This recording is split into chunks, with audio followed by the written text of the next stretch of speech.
Sekolah Tinggi Manajemen Taman Pendidikan 45 Denpasar menggelar wisuda sarjana ke-10. Stiman TP 45 berkomitmen untuk menghasilkan lulusan yang berdaya saing di dunia kerja.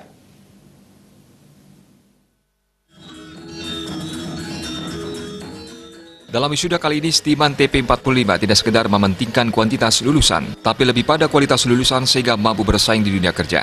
Lulusan Stiman TP 45 sudah terserap di dunia kerja. Selain itu, ada yang menjadi seorang wirausaha. Di era 4.0 ini, Stiman TP 45 sudah mempersiapkan lulusan untuk mampu menguasai IT.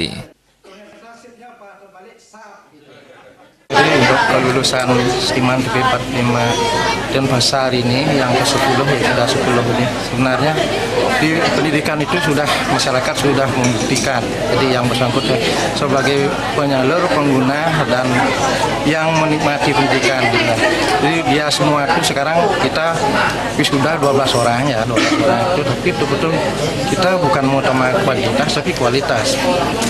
Terbukti yang dari 12 ini dia sudah diserap dan pasar-pasar, dia sudah pertama dia sudah bekerja, kemudian ada wirausaha, tapi membuktikan dirinya kemandirian. Karena sekarang ini kita sudah apalagi dituntut 4.0 itu ya, jadi semuanya sudah digital, jadi dengan mau tidak mau semuanya harus mengikuti.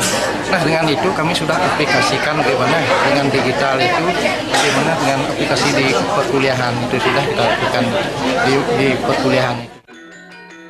Stiman TP 45 memiliki satu prodi, yaitu program studi manajemen. Stiman TP 45 juga sangat konsentrasi untuk membentuk SDM yang mampu berdaya saing. Untuk itu, Stiman TP 45 memfokuskan pada beberapa bidang, yaitu pemasaran, keuangan, dan bidang pariwisata.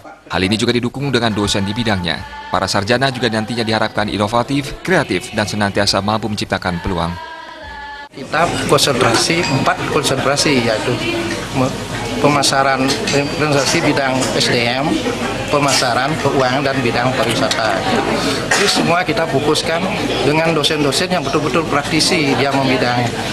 Karena yang pariwisata kita cari dosen yang betul-betul membidang pariwisata, sehingga aplikasi Jadia itu otomatis langsung, bukan saat belajar mengajar saja kita perlukan, tapi bagaimana prakteknya di lapangan. Itu yang kita ingin sekarang. Apalagi sekarang dengan menteri baru ini kan kita sangat dukung sekali ya, di kelas itu kita mungkin belajar 2 jam, setelah itu kita lebih banyak bagaimana mengamati, mencermati, sehingga kita buat laporan, buat artinya survei penelitian itu apa yang sebenarnya ada di lapangan, apa sebenarnya terjadi, apa yang perlu kita pikirkan. Selama menempuh pendidikan, lulusan diberikan pelajaran tambahan seperti perbankan. Untuk mampu lulusan diterima di dunia kerja, dalam hal ini Stiman TP 45 juga bekerja sama dengan perbankan dan pihak swasta. Agung Ria, Bali TV.